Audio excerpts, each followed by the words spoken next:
بعض لوگ کسی جو ہے کام کو اچھے طریقے سے سیکھ لیتے ہیں، کہتے ہیں کہ فلاں چیز کا اس کو علم ہے، لکڑی کا کام بہت اچھے سے کر لیتا ہے، اس کو اس کا علم ہے، یہ لوہے کا کام کر لیتا ہے، اس کا علم ہے اس کو. تو اس طرح سے دنیاوی جو تعلیمات ہیں اس کو سیکھنے کے بعد آدمی کہتا ہے کہ فلاں کو اتنا علم ہے کہ اس نے فلاں ڈگری حاصل کر لی ہے. تو علم سے تعبیر کرتے ہیں بہت ساری چیزوں کو، لیکن علم کیا ہے، اس کی صحیح تعریف کیا ہے، یہ بھی سمجھنے کی چیز ہے. علم وہ کہلائے گا جس کے ذریعے سے آدمی دونوں جہان کی کامیابی حاصل کر سکے. دنیا کی کامیابی لازمی چیز ہے علم کے بعد میں، اور اخروی کامیابی چیز مقدر بن جاتی ہے. اس لیے اگر کسی نے علم دین حاصل کیا ہے تو اس کے ذریعے سے اس کی آخرت بھی سنور جاتی ہے، دنیا بھی سنور جاتی ہے. اللہ کے نبی صلی اللہ علیہ وسلم نے کسی بھی چیز کو سیکھنے کے بعد دوسروں تک منتقل کرنے کا حکم فرمایا ہے.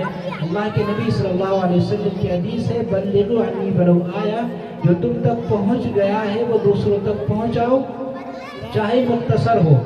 کوئی چھوٹی بات بھی اللہ تبارک و تعالی کے فضل سے آپ تک پہنچ گئی ہے، آپ کو سیکھنے کا موقع مل گیا ہے، تو آپ کی ذمہ داری ہے اس کو دوسروں تک پہنچاؤ.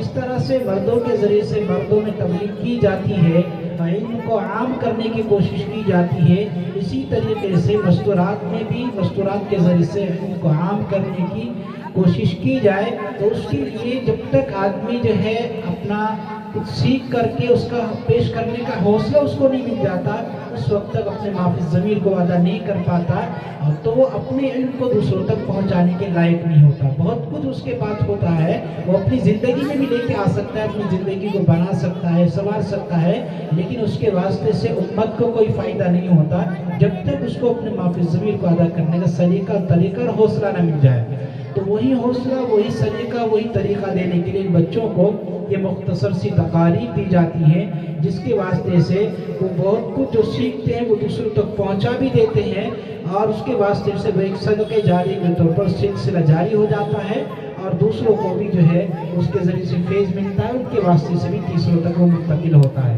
تو ماشاءاللہ بہت مختصر وقت کے اندر بہت اہم باتیں اس بچی نے اپنی تقریر کے اندر علم کے عنوان پر پیش کی ہیں. اب ان کے بعد میں اپنے پروگرام کو مزید آگے بڑھاتے ہوئے اس وقت کی اثر بعد کی آخری نشست، یہ پہلی نشست ہے، اس کی آخری کڑی محمد اسحاق ابن کلام اللہ کے بیٹے محمد اسحاق کو دعوت اسٹیج دے رہا ہوں، وہ تشریف لائے اور تلاوت کلام اللہ پیش فرمائے.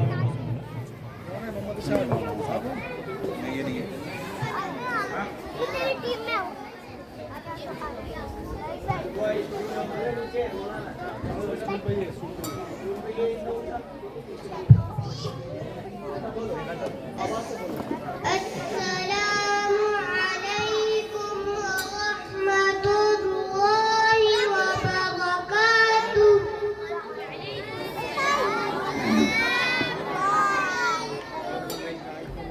سورۃ القارعۃ مکیہ. اس سورت کا نام سورۃ القارعہ ہے.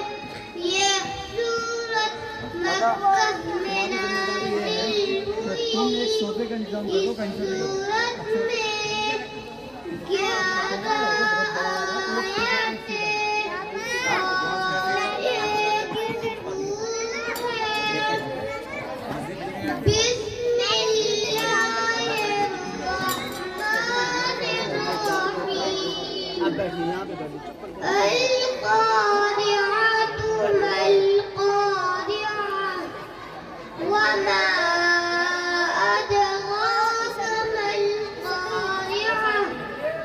يوم يكون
دیکھیے کتنا چھوٹا سا بچہ ماشاءاللہ، ایک تو قرآن کی وہ جو ہے سورت جو بھی سنا رہا ہے، اس سے پہلے کب نازل ہوئی، کہاں نازل ہوئی، کتنی آیتیں ہیں، اس کا تفصیلی تعارف پیش کیا، اس کے بعد میں تلاوت شروع کی۔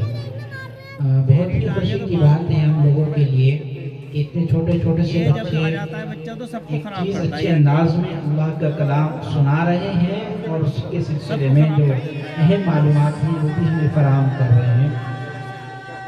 یہ تمام چیزیں جو بچے آپ کے سامنے پیش کر رہے ہیں، یہ آئندہ اگلی نشست میں پیش کریں گے۔ جن بچوں نے پروگرام پیش کیا ہے، ایسا نہیں ہے کہ وہی بچے اس طرح سے پروگرام پیش کر سکتے ہیں، بلکہ ہمارے مکتب کا ہر بچہ ہر مضمون سے متعلق مکمل طور پر بحسن خوبی اپنے پروگرام کو پیش کر سکتا ہے، لیکن وقت کی تنگی کے لحاظ سے ہم نے بہت مختصر بچوں کا پروگرام پیش کرایا ہے۔ مزید کچھ بچوں کو پیش کرائیں گے، اس کے بعد میں قابلین جو ہے آپ کے روبرو ہوں گے، اور آگے کا نظام انشاءاللہ یہ آپ کے سامنے پیش کیا جائے گا۔ تو ہمارے جو بچے ہیں، جتنے بھی بچے مکتب کے اندر آ رہے ہیں، تو آپ سب حضرات جن کے بھی بچے آ رہے ہیں، وہ تمام چیزیں ان سے سن سکتے ہیں جو ایک بچہ یہاں اسٹیج پر کھڑا ہو کر آپ کو سنا رہا ہے۔ تمام بچوں کی ایک ترتیب بنائی گئی ہے، بہتر سے بہتر طریقے پر مکتب کے نظام کو منظم کیا گیا ہے۔ اکابرین کی سرپرستی، ان کی نگرانی اور ان کی مستقل جو ہے رائے مشوروں سے اس نظام کو مزید بہتر کرنے کی کوششیں کی جاتی رہی ہیں اور کی جاتی رہیں گی انشاءاللہ۔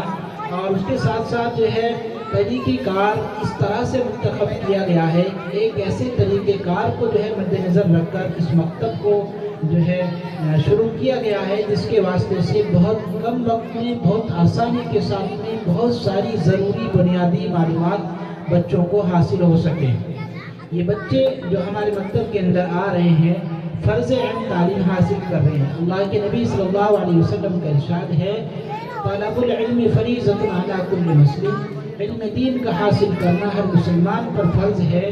وہ جو فرائض مقدار ہے جس کے بغیر چارے کار نہیں ہے، اگر بچوں کو وہ تعلیم ہم نے نہیں دلائی، اس سے کسی بھی طرح کی جو ہے غفلت برتی، تو کل ہو کر کے یہ بچے جو ہے اپنے اس حق کا مطالبہ کرنے کے لیے قیامت میں ہمارے گروانوں کو پکڑیں گے، اور ان کا جو حشر ہوگا دین سے دوری کے سبب، وہی حشر ان کے والدین کا ہوگا۔